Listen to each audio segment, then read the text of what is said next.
Welcome to the kitchen where the guy cooks. I'm Blair Koss. And I'm Jen Koss. And we are here today to make lake effect beef stew. Buffalo Girl did drag into Yes, Western New yes, York. she did. Forced me to learn how to cook just to survive the winter. When it does start snowing off of that lake, I mean, we can average 200 inches of snow here. Yes, we do. Chautauqua's about an hour and 15 minutes south of Buffalo, so but we can get snowed in. So you do need something like this that you can hunker down with, And raise your spirits. Yep. Enjoy the fireplace. Yes.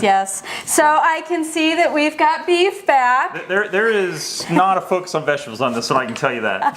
Fair enough. We're getting warm. We've got some potatoes, which are more starch than vegetable. We have carrot. Okay. That's kind of more starch than that. But there's some onions here, garlic, however you want to count that. But no, this is good classic beef stew. Nothing too fancy, just good hearty beef stew with put together with really great technique. Mm-hmm. We like to split the chicken stock and the beef stock so it's not overly beefy or tinty that you get from the beef stock. Okay. And then a little bit of wine, not too much, just 1 cup on this recipe. We're not pouring in the whole bottle like we did on the bistro one? No, we're not. Okay. We heard from listeners on that one. It was a little over the top. And the other secret ingredient is salt pork. This is just going to give a nice brininess. You do need to be careful and taste for salt later on because this does provide some salt into the beef stew, but just some really nice, interesting flavor as well. Okay. So with that, let's go ahead and get started. Let's get started as it snows outside. Cool. All right, we're starting with the beef. I've cut 4 pounds of chuck eye roast into 1.5 inch cubes, thereabouts, again, approximately. I've dried this some before with a paper towel, but this is a really important step. It's just try to get as much moisture off of the beef as possible because that's going to really improve browning. 1 tablespoon of kosher salt. Again, if you're using regular table salt, use a half of this. But the kosher salt works better to more evenly coat the beef at this point. And now, as demonstrated on previous episodes, I'm a guy and I'm going to use my hands to toss this together. I've heated 1 tablespoon of vegetable oil in a large Dutch oven, stainless steel, and I've got it on medium-high heat, and it's just starting to smoke. So now we're going to load in the first batch of beef. And I place these in here a bit carefully. I want to leave just a little bit of room beside them so that they brown. It improves browning and it doesn't let them steam. That's what we're trying to avoid. And we also want that pan to, really that oil should be smoking. We want it nice and hot when this starts. And we're going to cook these about 2 minutes per side and get browning on about 3 or 4 sides.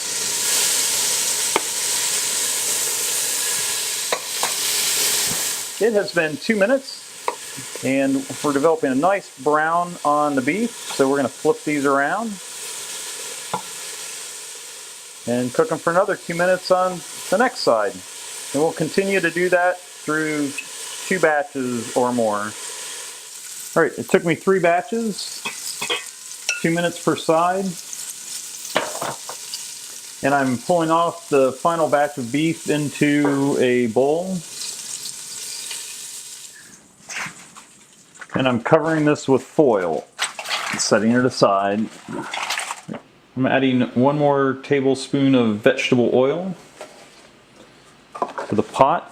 And you can see there's a lot of brown bits. You could almost even worry that it was burned, but it's not. It's just a nice brown mahogany color, and that's all flavor, so we're all good there. I'm now adding our 2 medium chopped onions. I'm adding our 6 carrots. And again, those carrots are chopped fairly large. I mean, this needs to be a hearty stew to stand up against Mother Nature.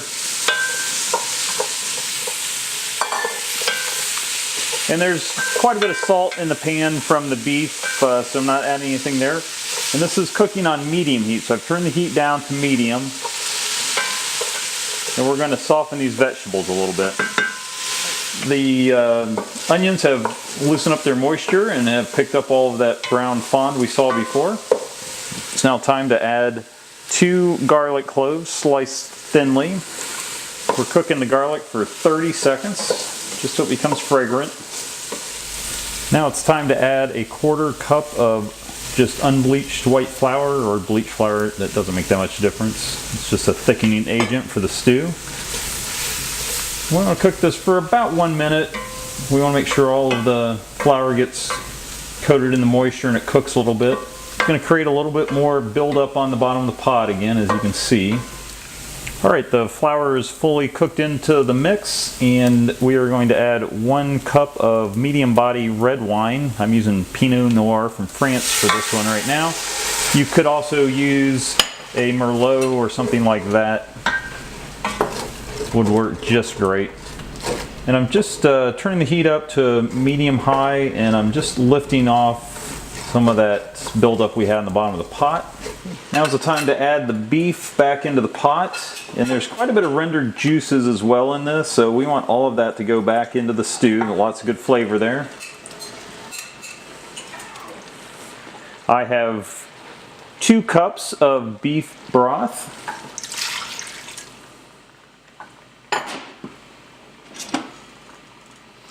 And I have 2 cups of chicken broth.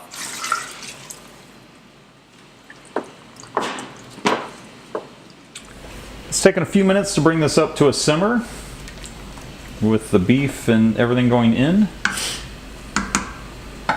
Now I'm adding in 6 inches of salt pork. I've rinsed this really well under cold water. And this is just adding flavor and saltness to this. 2 bay leaves. And I have 6 sprigs of thyme tied with a little bit of twine. Make them a little bit easier to get out later.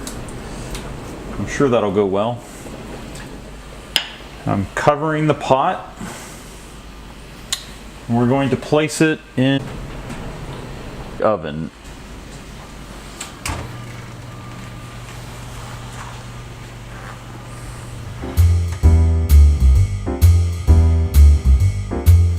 Stew has been in the oven for 90 minutes. And now what we want to do is remove our seasonings, the bunch of thyme, bay leaves, and we want to pull this salt pork out now. All of the seasonings removed that we're going to just discard. I'm adding about 2 pounds of Yukon Gold white potatoes, cut in about 1 inch, maybe a little bit larger pieces. We want this to be a chunky stew. And this is going into the stew broth. We'll mix this all together well and then put it back into the oven.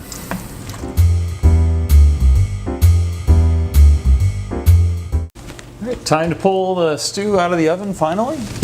It is smelling wonderful.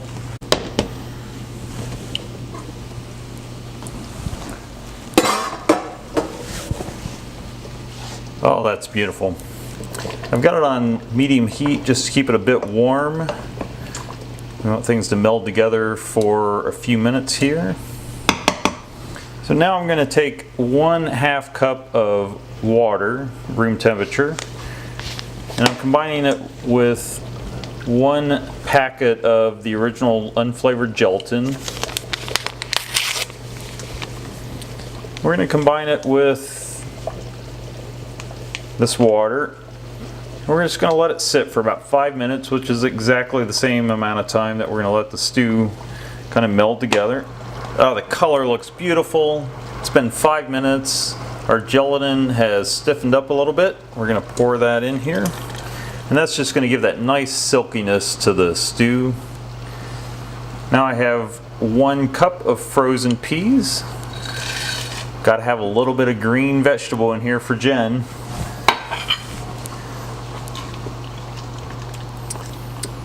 And now at this point, we just need to let the peas warm up for a couple of minutes.